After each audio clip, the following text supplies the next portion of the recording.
Hello everyone, how's it going? Billy Ballgame here, back with another video. That's not a good sign, I'm already getting tongue-tied. On this channel, I'm just a dude who loves to talk about baseball cards. And in order to do that today, today's video serves really two purposes.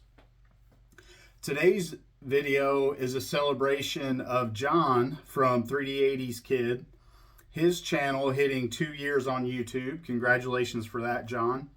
And also my buddy Chris from Missouri reaching 1,500 subscribers on his channel. So I'm going to do a VR, even though Chris's isn't a VR, for both of these channels that have been a big part of my journey through this YouTube community and a big part of my hobby experience. And I appreciate both of them. And they're great dudes, and they deserve everything they get on YouTube and in the hobby and in life. So shout out to both of those guys. So first, I'm going to start off with John's portion of the video. So John wanted us to talk about why we're on YouTube. And I've said this many times before in conversations with people. The reason why I'm on YouTube is because Chris from Missouri is a bully. No, I'm just kidding. So my buddy Chris is really my first friend in the hobby since I moved back to Columbia. And baseball collector Mike Moynihan and Chris had become friends through Chris commenting on his video or on Mike's videos. And so, Mike and Chris developed a relationship, and Mike really was the facilitator of Chris being on YouTube. And then Chris and I, through a few conversations after we became friends, decided that I should start a YouTube channel. I'm sure he regrets it now, but Chris is the one really that talked me into doing a YouTube channel. And I was kind of self-conscious about a few things. On YouTube, I see so many amazing cards and so many amazing collections within this community.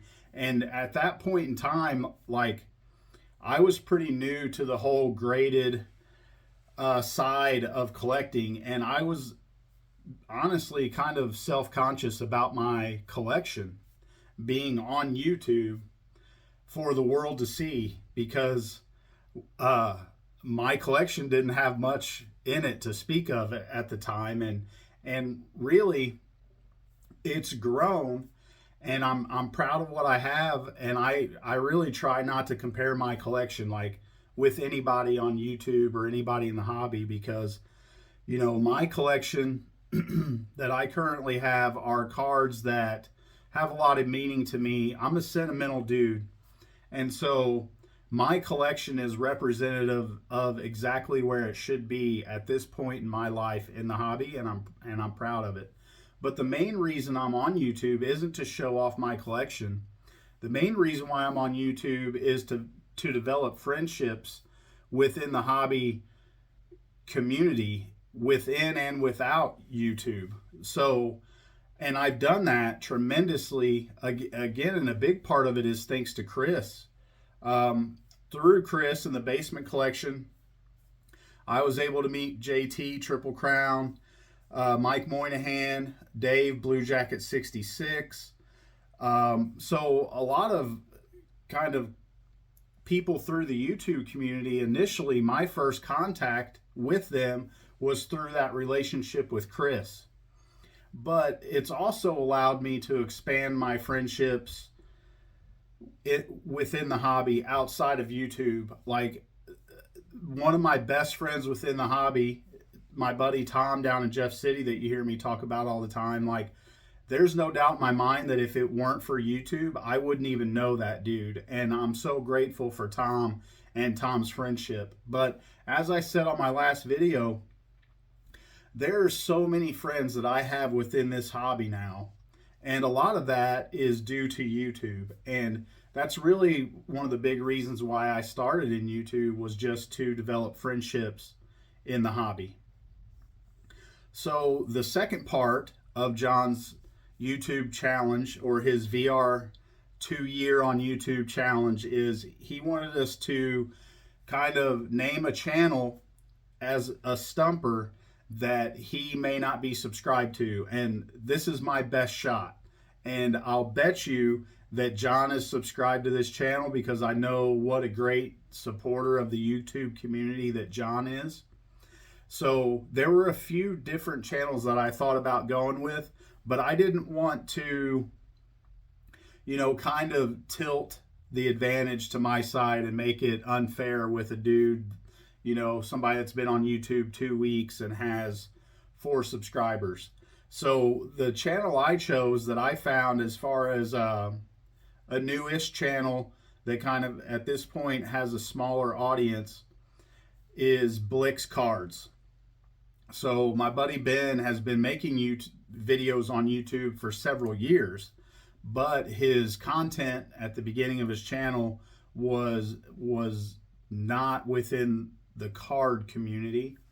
And then he kind of made a video here and there related to cards. And then now, if you're subscribed to Blix Cards, Ben is full go within the card community. So there's my stumper for John, Blix Cards. So the second part of this VR, even though it's not a VR, is again for my buddy Chris. And what he asked us to do was pull out in our opinion, our Mount Rushmore of living baseball players. And Chris is saving his pitching list for another video. I went ahead and did my fielder, hitter list, and my pitching list. So, like Chris, I'm not including any of the alleged PED players, so you won't find any of them on my list. And again, I did a pitching list and I did a hitting list. Now, I've thought about this off and on, and all day I've probably changed some of these names on my list several times because it's really difficult. There are stats that jump out off of the paper or off the internet, the computer screen, about a certain player that are really impressive. But then in other categories, their stats may not be as impressive. And so for me, this was a tough list for the pitchers and the position players. And really, this is the best that I could come up with. And I'm sure that some of you will disagree, and that's part of what makes loving sports and the hobby so much fun, is those disagreements about players. I really enjoy those and have been having those conversations since I was probably 13 or 14 years old. So this is my best shot at the list, and I'm going to go with pitchers first. So starting fourth. Now, maybe this is a spoiler. I really wanted to include Nolan Ryan on this list. My buddy Darren from Return to Collecting did include Nolan Ryan on this list. And Nolan Ryan has a lot of things going for him. But there were a few categories where it made it more difficult for me to put Nolan Ryan on the list. And ultimately, I didn't include him. But if I were to expand this to 5 or 6, like, Nolan Ryan would be there. So number 4 is going to be none other than, let me get the right stack here, none other than Pedro. So I'm not a Red Sox fan. Never really was a huge fan of Pedro during his playing days, really until he threw Don Zimmer to the ground, because I'm a Cardinals fan and I thought that was really funny. But you can't argue with what Pedro did on the baseball field. And so I have some notes written down because, again, I have a lot of stats and I have a feeble brain and I can't remember anything anymore. So really what stands out to me for Pedro is his 2.93 ERA to go along with his career whip of 105. And to me, whip is really important when it comes to establishing the dominance of a pitcher. And I'm, in certain ways, kind of a stat head. And so For those of you that don't know, and I'm sure everyone listening to this video does know because WHIP is not a new stat. WHIP is walks plus hits divided by innings pitched. Walks plus hits per inning pitched. That makes more sense. So Pedro's is 105 for his career, and you don't see career WARs below 9 or below 1,000, below 1 per inning. That's really just something that you don't see. I think maybe a couple pitchers in history had them. So really kind of the benchmark for a dominating pitcher is a WAR of right around that 1 level. And Pedro's is 105, which is really good. Like, for example, Nolan Ryan's is 1.2 something for his career off the top of my head. So Pedro was dominant, and you can't take that away from him. So he had 219 wins for his career. He has an 83.9 WAR, which is lower than some of the pitchers, like Burt Blyleven's is crazy high. He won 3 Cy Youngs. He had 3,154 strikeouts for his career. Again, a WHIP of 105, which is ridiculous, especially considering the era that Pedro pitched in. A 2.93 ERA. And really, Pedro could have moved a lot further up this list, but really the biggest knock for him is longevity. I believe that he had a 17-year major league career and retired when he was age 37. So I've got Pedro Martinez at number 4. And this is where the comments, I can read them now. Like, the comments are going to start blowing up. So this next pitcher, I don't currently have a card of him in my collection, but I'm going to put one up on the screen. So number 3 for me is Sandy Koufax. And you may all disagree with this, but at least there's a method to my madness, and I'll explain. Sandy Koufax, also known as the left arm of God, had 167 wins in his career, a 48.9 WAR, 3-time Cy Young Award winner, 2,396 strikeouts, a career WHIP of 1.10, which is, again, really low. But a 2.76 ERA for his career. And what makes me put Sandy Koufax lower on this list is the fact that the bulk of his work for his career was done over 6 seasons, from his age 25 to his age 30 season. And then really, he retired at the end of his age 30 season. And minus his strikeout totals for that year, like, some could argue that that was his best overall season. So now, of course, Sandy Koufax is a tale of longevity, because if Sandy Koufax would have even been able to pitch another 5, 6, 8 years longer in his career, there's no doubt that he would be higher on this list and possibly number 1 all time. Just his numbers for his dominant part of his career are almost unmatched in the history of baseball. And again, WHIP is an important stat for me. So Sandy Koufax had 4 seasons in his career where he had a sub 1.0 WHIP. And if I remember right, it was close to his last 4 seasons. I believe it was consecutive or close to it, where he had less than 1 WHIP per season. So Sandy Koufax, number 3. Number 2 is, for me, Randy Johnson. And this is his tobacco advertisement on the scoreboard back behind him version of this card that I've had since I was 13 and pulled it out of a pack of 89 Fleer and got it graded in one of my earliest SGC submissions. So this to me is a really cool card. So Randy Johnson, for his career, and I didn't pull up playoffs and World Series numbers on all these guys because to me that's important, but it doesn't necessarily dictate the order of greatness, in my opinion. So Randy Johnson, 305 wins in his career, 101 Baseball Reference WAR.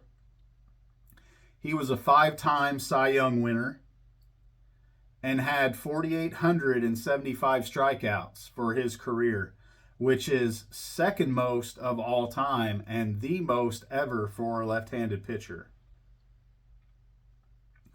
Randy Johnson's career WHIP was 1.17, and his career ERA was 3.29.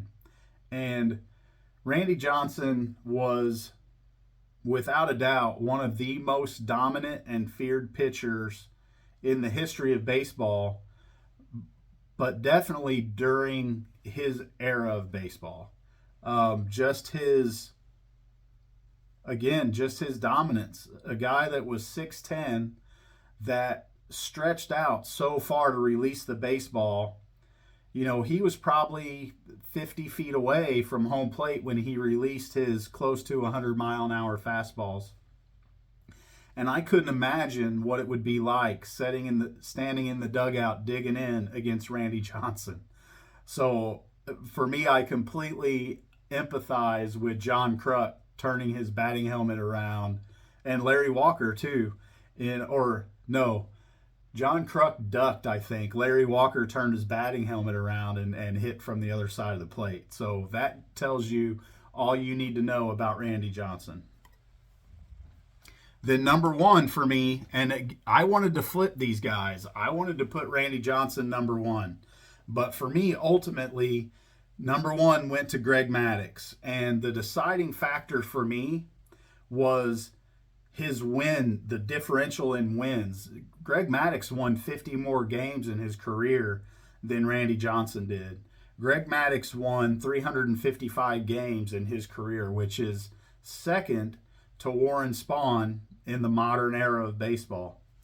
And really, with Greg Maddox's physical tools, once he got, past, his earlier seasons, like he threw pretty hard when he first came up in the big leagues. But really, Greg Maddox became slower, and slowest, and really earned his nickname as the Professor because he did more, in my opinion, with less physical talent than any big leaguer in my lifetime. Like, he was a changeup guy, he varied his speeds on his changeup because his fastball probably, midway through his career topped out at 87 or 88 miles an hour. I threw almost that hard in high school. So 355 wins, second most in the modern era behind Warren Spahn, who is the all-time winningest left-handed pitcher. He has 106.5 Baseball Reference WAR for his career, 4-time Cy Young Award winner, and this is really the stat for me that's the kicker for Greg Maddox. 3,371 strikeouts for a guy that barely threw hard enough to break glass. And so that's really impressive for me. And a career whip of 1.14, which again is pretty low. There are some great Hall of Fame pitchers that have a 1.2 something whip for their career. Mike Mussina, I believe Steve Carlton, maybe Tom Seaver, Nolan Ryan. Like, there are a lot of them with a 1.2 something whip. And a 3.16 ERA for his career for Mad Dog, a.k.a. the Professor, Greg Maddox. So that rounds out my pitchers list.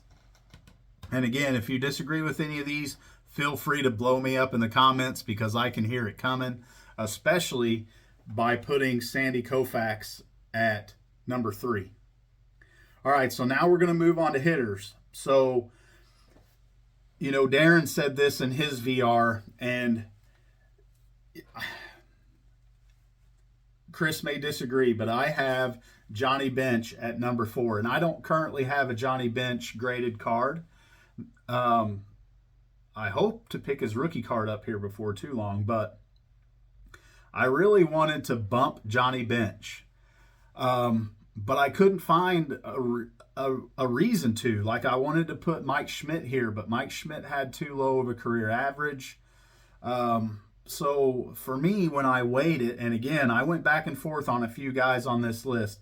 When I weighed it, I couldn't kick Johnny Bench off this list because, again, he's the greatest catcher of all time. And for me, really, well, Mike Schmidt might be the best third baseman of all time too, but Johnny Bench's batting average, and I don't even know how they compare Gold Gloves. I know Mike Schmidt had several, but to me overall, I just couldn't do it. Mike Schmidt's career WAR is higher, but Johnny Bench had 2,048 hits in his career, 389 home runs, a 267 career batting average. Now, Mike Schmidt's was in the 260s too, but you've got to just consider the difference between catching and playing third base or outfield or another position.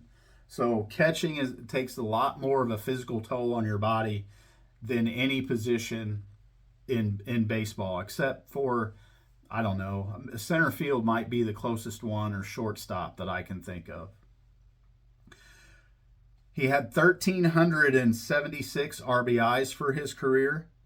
He won 2 MVP awards. He has a 75.1 WAR for his career, again, according to Baseball Reference. He had 11 seasons of more than 20 home runs in his career. He had 4 seasons of 30-plus home runs in his career. And in 2 seasons, he hit more than 40 or more home runs in his career. And to me, what's really amazing about Johnny Bench is he had in his career best season 148 RBIs. And again, that's a huge number of RBIs in a season, right? Like, the best guys in baseball, are driving in 100 runs in the season. So to drive in almost 150 RBI in the modern era of baseball from the catcher's position, like, that gives you extra credence in my book. He also had 9 seasons of 80 RBIs or more and was a 10-time Gold Glover. So I have Johnny Bench at number 4. Number 3, again, this is a guy that I tried to find somebody to move into a spot and just couldn't do it. And really, he's my favorite player, so it kind of makes me happy that I couldn't kick him off because, again, I tried. But Ken Griffey Jr. had 2,781 hits for his career, 630 home runs for his career, to go along with a 284 batting average. He had 1,836 RBIs for his career. He only won 1 MVP, unfortunately. He has an 83.8 WAR for his career. Twice he hit over 50 home runs in a season. 7 times he hit more than 40 home runs for a season. And let's see, he had more than 130 RBIs in 4 straight seasons. And for his career, he had more than 100 RBIs in 8 seasons. Oh, and by the way, he also won 10 Gold Gloves.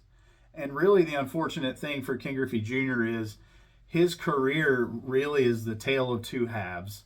So once he went to Cleveland from Cincinnati, or once he went to Cincinnati from Seattle, he only had 1 season in his career where he went over 100 RBIs. And I believe he only had 1 season in his career where he hit more than 30 home runs.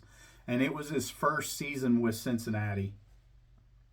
So as great as Ken Griffey Jr. is, if he'd have been able to stay healthy for a few more seasons, maybe let's just think about his average numbers for his season and then where he would be in the all-time ranking of major league players if he would have had 4 or 5 more seasons of just his average career numbers, and that would vault him way up on this list. So it's really unfortunate what happened in the later half of his career, but I love Ken Griffey Jr., my favorite player of all time, and I'm happy that I was able to fit him on this list at number 3.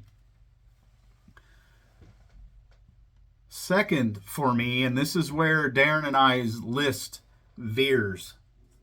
So second for me, and unfortunately I don't have a graded card of this player right now. I had his rookie card not too long ago, but I got rid of it. So because it's one I wanted to upgrade at some point. But number 2, I had to go with Ricky Henderson. And again, feel free to blow me up in the comments. That's fine. Ricky Henderson, with no doubt, is an amazing player. Just his overall numbers are almost video game like. And so for his career, he had 3,055 hits, 257 career home runs, which is amazing for a dude that was a leadoff hitter and not known as a power hitter. He also threw in 1,115 RBIs. He won 1 MVP award, which really is kind of unfortunate. Seems like maybe he should have won more. He had 111 WAR for his career, 3 seasons of more than 100 stolen bases. But what is really impressive to me is he had 10 seasons of more than 60 stolen bases in his career. So, again, Ricky Henderson, just one of the greatest of all time. If he played for a long time, and if he could have upped his overall hits numbers for his career, I would feel more comfortable bumping him ahead of number 1. But when I compare their stats, I can't do it. So number 1, and again, feel free to blow me up in the comments. I can't put anybody ahead of Harold Baines. No, I'm kidding. Don't stop the video yet. Don't turn it off. I'm joking. It's not Harold Baines. Number 1 for me is El Hombre, the Mang, the Machine, Albert Pujols. And maybe my Cardinal fandom is showing, but I tried to be as objective as I could. And what stood out for me for Albert Pujols over Ricky Henderson was he had over 300 more hits in his career than Ricky Henderson. Albert Pujols finished with 3,384 hits for his career. And his longevity, he played about the same amount of seasons that Ricky Henderson did. So, again, if Ricky Henderson could have bumped up his overall hits numbers, I would maybe have led me to consider him more over Albert Pujols. But again, we know he finished with 703 home runs, which is 4th all time. He finished with a .296 batting average, 2,218 RBIs for his career, 2nd of all time, only to Hank Aaron.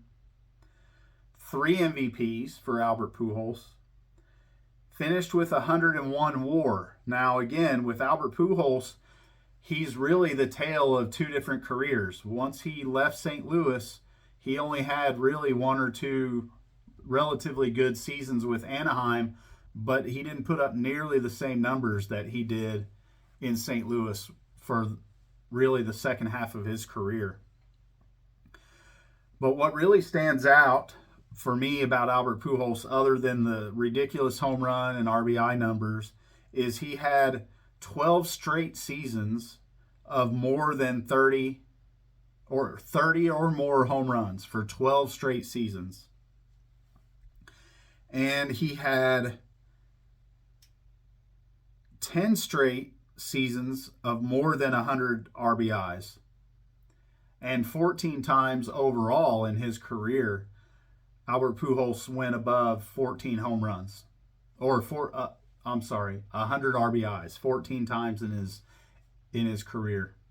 So for me, again, Albert Pujols has to be among the top, if not at the top, of the pantheon of living baseball players. And where would you rank him as far as all-time players go? He's got to be behind Babe Ruth. He's got to be behind Hank Aaron. and a few others. But to me, he's pretty close to being a top 10 or so player in Major League history. And maybe I'm biased as a Cardinals fan, but you can't take away what Albert Pujols has done in his career, or what Albert Pujols did in his career. And really, just like King Griffey Jr., it's really the story of two different halves of his career. If Albert Pujols' first half or his second half would have been remotely as productive as the first half of his career, he would unquestionably be the greatest living baseball player, probably period, and could go down as the best, if not, one of the top 2 or 3 in the history of baseball, if he would have been able to stay healthy, right? But if I were 6'8", I would have been in the NBA. So there's that. So anyway, this video went on a little bit longer than I planned. But again, I ramble because I like to talk about baseball cards. I'm at 30 minutes, so I'm going to go ahead and shut this one down. I hope to get back with you for another video this weekend. It's Thursday as I'm filming this one. So I hope to sneak another one out Saturday or Sunday. We'll see how everything goes. But until then, I hope everybody has a good one, and I'll talk to you later.